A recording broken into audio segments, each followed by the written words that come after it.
ये मुर्गियाँ sad song सुनती है तो एक मुर्गी एक अंडा देती है। हमारे यहाँ ऐसा ही होता है। तभी बतख सैड सॉन्ग को बदलकर आइटम सॉन्ग लगा देता है। फिर तो मुर्गियाँ डांस करते हुए भर भर के अंडा देती है। इधर मुर्गियों का पति मुर्गा नाश्ता कर रहा था और साला बतख सभी अंडे को फटाफट उठा के बेचने का प्लानिंग कर रहा था। तभी मुर्गा वहाँ हाजिर हो जाता है। मैंने कुछ नहीं किया। मुर्गा अंदर घुसता और अपने सभी पत्नियों को वहाँ से भगा देता है और बतख को भी। अब देख तू। बतख स्टाइल मार के दरवाजा खोलता है। बाप रे! फिर बाहर अंडों की टोकरी में इसको पैसा दिखता है जिसका रखवाला मुर्गा कर रहा था। अच्छा। बतख अंडे को हासिल करने के लिए मुर्गी बन जाता है। यार मैं इतना सुंदर क्यों हूँ? और फिर इस मुर्गे के सामने आके मटकने लगता है। कोई हमें भी पटा लो, गरीबों की दुआ लगेगी। साला मुर्गे के इतनी सारी पत्नियों के होते हुए भी नकली मुर्गी के चक्कर में पड़ जाता है। बाबू ये मुर्गा बतख को ढूंढता है, लेकिन बतख अंडा चोरी करने की तैयारी कर रहा था। तभी मुर्गा आ जाता है। मुर्गा बतख को मुर्गी समझता है और अपने पैर से एक इल्ली को बाहर कर देता है। इल्ली भागता तो उसके ऊपर बतख का नकली फूल गिर जाता है। साला मुर्गा बतख को असली मुर्गी समझ के बैठा था। बतख के फूल में इल्ली घुस गया था, इसलिए अजीब अजीब हरकतें करता है।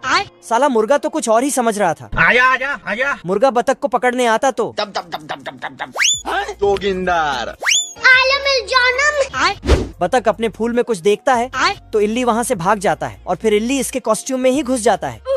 इधर से मुर्गा निकलता है और नकली मुर्गी को देखता है कि डांस कर रही है तो ये भी जाके ठुमके लगाने लगता है।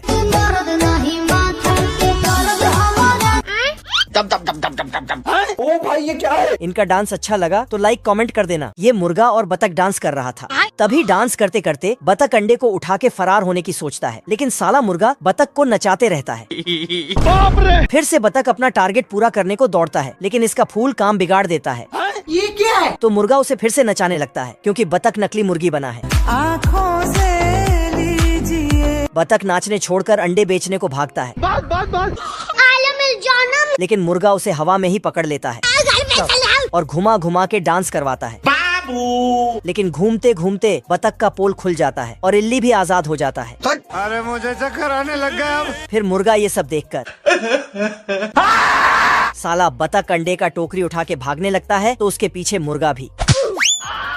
साले को छोड़ूंगा नहीं। तभी एक अंडा गिर के टूटता है और उसी में ही बतख फिसल के सब अंडा फोड़ लेता है, जिससे बतख का अमीर बनने का सपना भी टूट जाता है। इस बगुल मच खा रहा था। ऐसा मत करो। तभी इसका पिता आके बोलता, ओ भाई ये क्या है? लेकिन चिंटू बाहर निकल के घर को खाने लगता है और उसमें भी डिजाइन बना देता है, पर घर टूट जाता है। फिर चिंटू खाने की तलाश में आगे बढ़ता है और सभी पेड़ को खाते हुए निकल जाता है। फिर चिंटू जब